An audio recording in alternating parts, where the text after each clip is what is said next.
Hello Amigans, this is Wrangler here again with another video about the Amiga. Some really exciting news today, all about the DSP, Digital Signal Processor. So what is that all about? I hinted at this in my last video, something I've been working on with a small group of people trying to get the digital signal processor working. Before we dive into this, let me just call out some of the people who've been working on this along with me on the A1K website.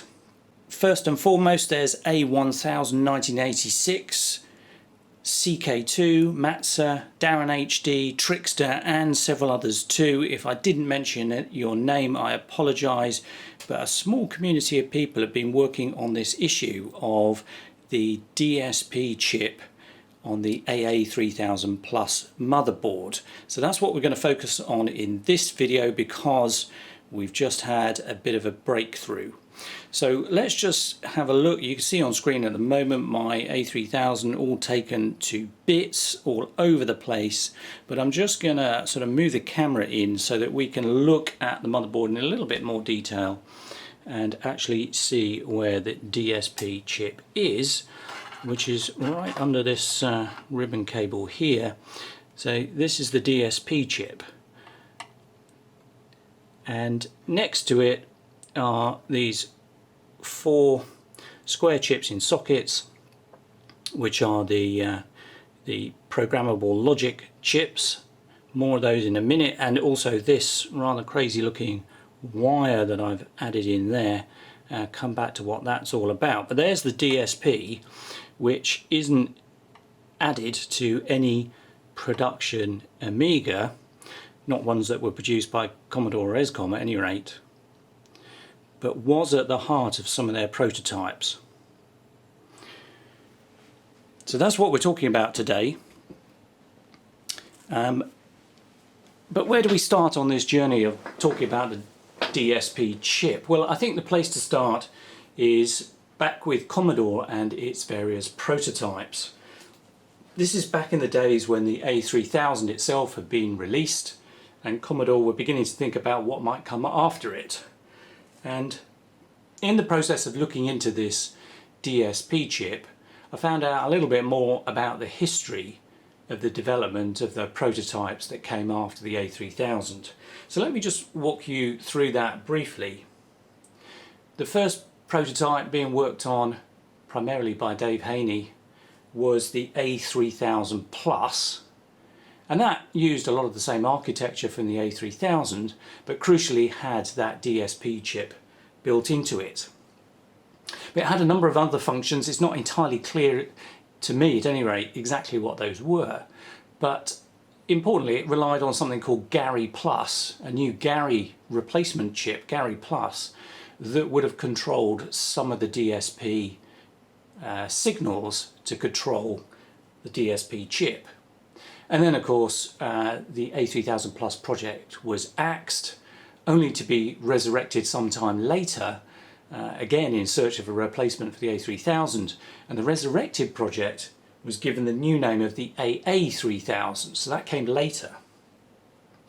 Again, that had the DSP chip on it, just like its predecessor, the A3000 Plus, but was a little bit cut down. Again, the details aren't entirely clear, but one thing that did change was that Gary Plus was replaced by those PAL chips that we looked at earlier, the programmable logic chips. Then time passes and the A3000 project itself is scrapped. And in the end, Commodore ends up with the replacement for the A3000 being the A4000 that we all know about. But one thing that was made available on the Haney archives was the schematics for the AA3000. And in the process of working on this DSP project, I have actually been printing out some of those just to look at how the connections work. So there, what we're looking at here is the main 68030 processor chip and the FPU, in this case 68881 chip, and all the connections between them. That's a regular part of the A3000 circuit diagram. There's several pages like this of different circuits, but the interesting ones to look at are ones that look like this. So what we have right in the middle of this page is the DSP chip itself and how that connects in with the rest of the Amiga. And importantly, up here in the right hand corner is one of the PAL chips that controls the DSP, one of the PAL chips that's now on the motherboard that we looked at earlier. So that's one of them. The other two appear on different sheets and are these three chips on the right hand side. Again, these don't appear in the A3000. Gary, that's over here on the left, of course, does, but these three were new in the design of the AA3000 AA3000, beg your pardon. And then when Hesse designed his replica, you might call it, motherboard, the AA3000 Plus that we're looking at here, he based his motherboard design from these schematics. Clearly with a few adjustments for things like modern SIM slots for RAM and such like, but essentially it's an embodiment of this circuit diagram as a motherboard. So, I mean, that's all very interesting, but like, so what? Well, the thing is that because the AA3000 Plus motherboard really is very close to the original AA3000 design, when you start asking the question, how do you actually get the DSP to do anything? Really, the way to answer that is, well, how would it have worked on the AA3000, right? Because if it would have worked then, it will work now on this replica board. And another sheet that's on the Haney archive is there. I'm not sure how easy that's to see, but it's just entitled Cheap Ass Low Level DSP Programming Notes, and it's just one page. Really short, one page of A4 telling you what to do. And you know, basically all it's saying at the top here is that you've got one memory location where you can read a control register, different memory location where you can write a control register, and then what the different bits are in that control register. So that's it, get to it. So there's the thing, you have the motherboard with the DSP on it, with the PALs programmed, we'll come back to that in a minute, and you read that, and so you think, actually, if I start manipulating the bits in this control register, I should be able to control the DSP, right? And for example, this bit 7 here is DSP reset. So actually, if I change that bit value, I should be resetting the DSP. So what happens? Well, the first thing this little group on A1K started doing is to write values to the control register and then try and read them back again. Because you would expect that if you write a value to the control register and then read it straight back again, you get the same answer. Unfortunately, that doesn't happen, and that caused a lot of difficulty for the group I'm talking about to understand what it was that was going on, why you didn't get back the answer that you gave in the first place. After a lot of working through different possibilities, the conclusion that we've come to is that it all goes back to the DMAC chip. Now, the DMAC, Super DMAC chips that are in A3000s and are in this AA3000 Plus is the version 2 Super DMAC chip. Those are the ones that you can readily get hold of, but there was a second version that was released, the DMAC 4 chip, but in very small quantities.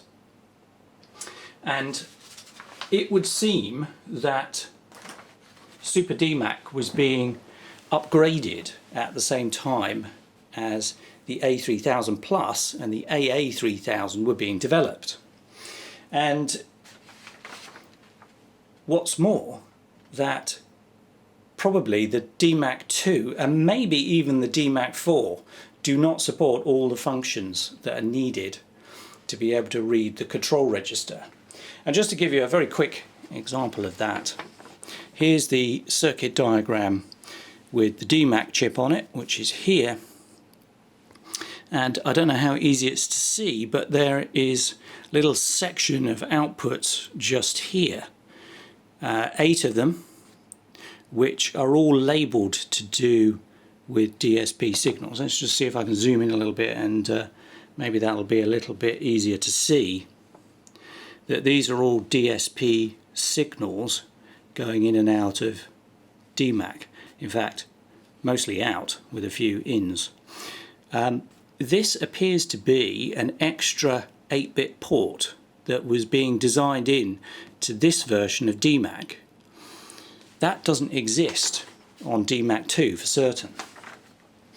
And that is the reason why when we wrote to the control register and tried to read it back again, we got garbage, because the hardware doesn't support it.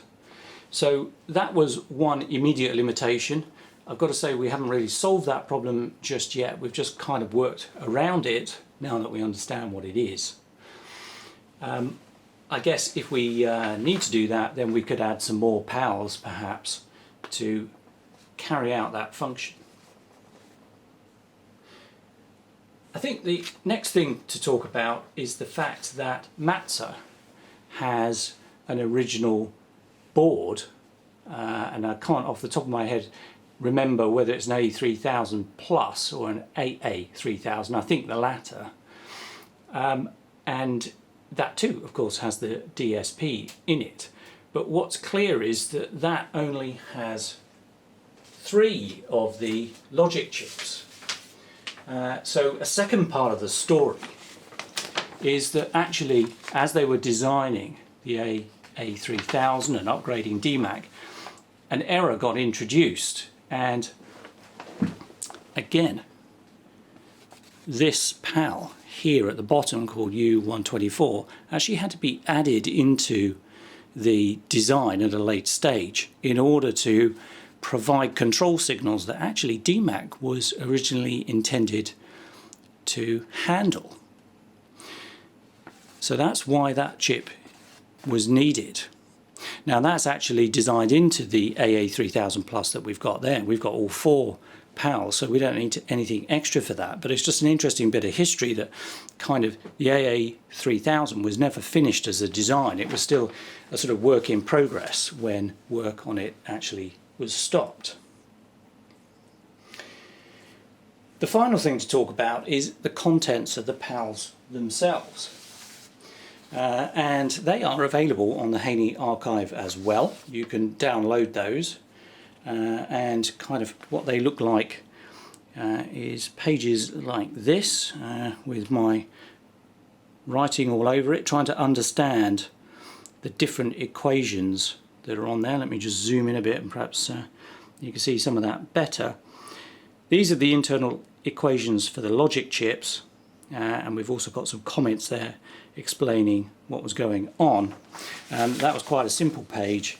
You've got some other different chips have much more complicated formulae in it, and you know, these are the kinds of things that really just make your head spin, because each value in these equations seems to depend on other values in other equations and possibly on other chips.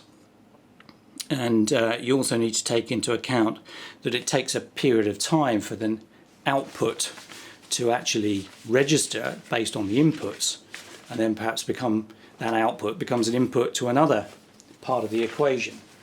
So really pretty hard to get your head around, and it would appear that actually in all of these equations there are 1 or 2 errors.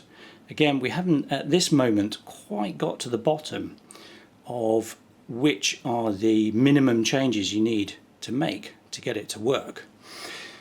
Nevertheless, after working through this lot and making some educated guesses about what changes to be made, we're beginning to make some progress with all of this.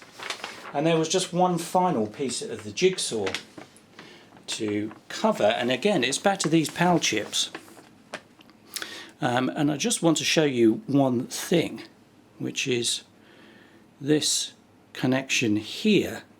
And again, I don't know how easy that is to read, but let me just zoom in again. That is labelled RW for read and write, so it's trying to tell the system whether there's a read instruction going on with memory or a write instruction, depending on whether that's a 1 or a 0. So that's RW. If we now look down to this lower chip, we've got another connection here, which is called R_W. And those two connections, those two signals, let me try and get them all in frame at the same time, one up there and one down there, have slightly different names, but they're repeated in different places amongst the schematics.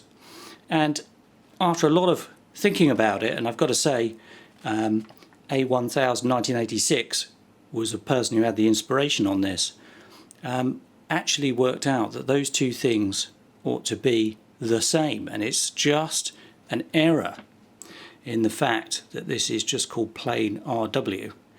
It is in fact the same signal as this one called R_W. And so we come back to the circuit board and the magic wire that we've got there. Now that's just a temporary wire, just to see if this theory was correct. What that's doing is bridging those two connections together so they both operate the same, uniformly. So, very long and complicated story. The gist of it is that there were errors in some of the PAL equations on the chips, and this bridging wire was needed to actually get it to work. Even so, as I say, because I'm using DMAC2, which is up here in the corner there, still there are some functions that this motherboard doesn't support, but they don't stop us actually getting the DSP chip up and running. Final thing is that, for reasons I haven't got to the bottom of yet, this DSP chip does not like my accelerator card, so that's come out. We are at the moment just operating on the plain old 68060 back here, 68030 back here on the motherboard. No accelerator in the machine at the moment, at least while we try to get this to work. Okay, so that is huge amounts of hardware talk. I think it's time to just hit the power switch and show you what happens. So just while this system boots up, let me sort of get the camera over here so you can see what's happening on the screen. And let's talk software. So the thing to remember here is that the aim at the moment is just to get the DSP, digital signal processor, working at all. It's not a question of doing clever things like running Quake on the 68030 with the DSP. It's not a question of it decoding MP3s, stuff like that. Hopefully some super skilled coders will be able to get that to work in due course. The test here is, can we actually get the DSP to do anything? So what I'm trying to do is just control your expectations that this is going to be maybe just slightly disappointing for you, that it's not going to show more, but it's taken huge amounts of effort from a huge number of people to get this far. So here we are in my development directory. I'm going to run a program here which is very simple. All it does is to reset the DSP chip, to upload a very short program that just puts a key number in a specific memory location, and then the 68030 just checks that that memory location has something in it that isn't 0.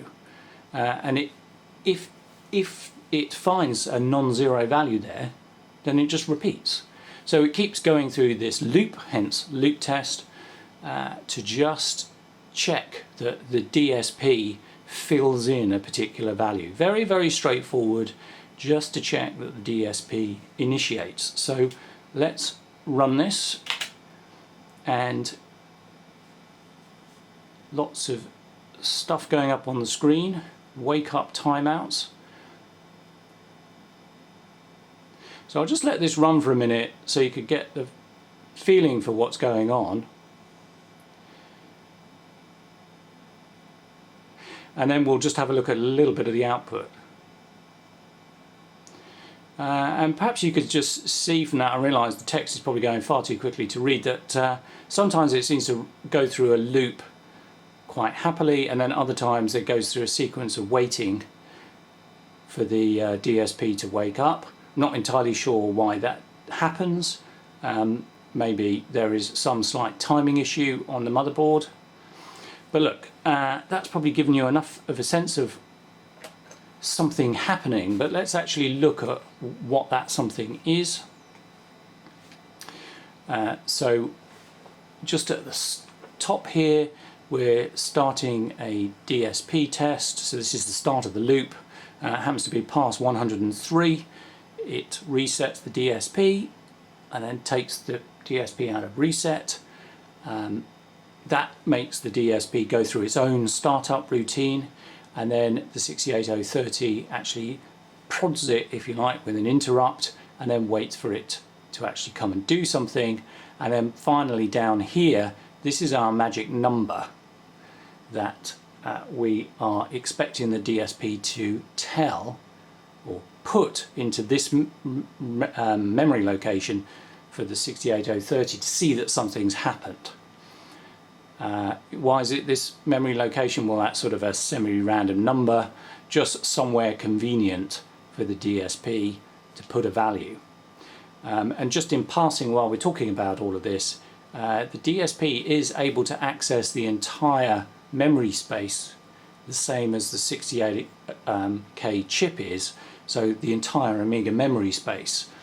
So there it is. The DSP has passed the test, it's woken up, it's done something. Okay, not a hugely dramatic thing just yet, but it is actually there doing some processing.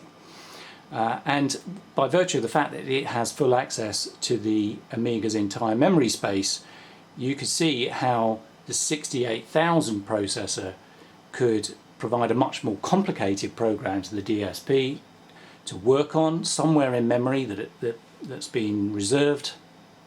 The DSP then goes off and processes that while the 68K is doing something else, and then just notifies the 68K when it's finished, something like that. So offloading routines to the DSP. So exciting times, you know. I think this is the first AA3000 Plus where the DSP is actually operational, so you're seeing it hot off the press. Exciting times, clearly a lot more to come on the software side, and you know, just a personal thank you to everyone involved in this on A1K. It's been a massive group effort. So that draws us to a close, Amigans. Just a quick video this time, but I wanted to update you on some really exciting progress we made there with the DSP chip. Keep checking back, hopefully have some more in-depth programs running on the DSP at some stage that I'd like to show you. But this was all about just showing, proving, if you like, that it's possible to get the DSP chip running on the AA3000 Plus. Admittedly, some mods are required to get that to work, but work it does, and it's only a matter of time before we really nail down what the minimum changes are that are needed to get the chip working, and then some usable software off the back of it. Been great doing this video, hope you've enjoyed it. Join me again next time. Bye for now.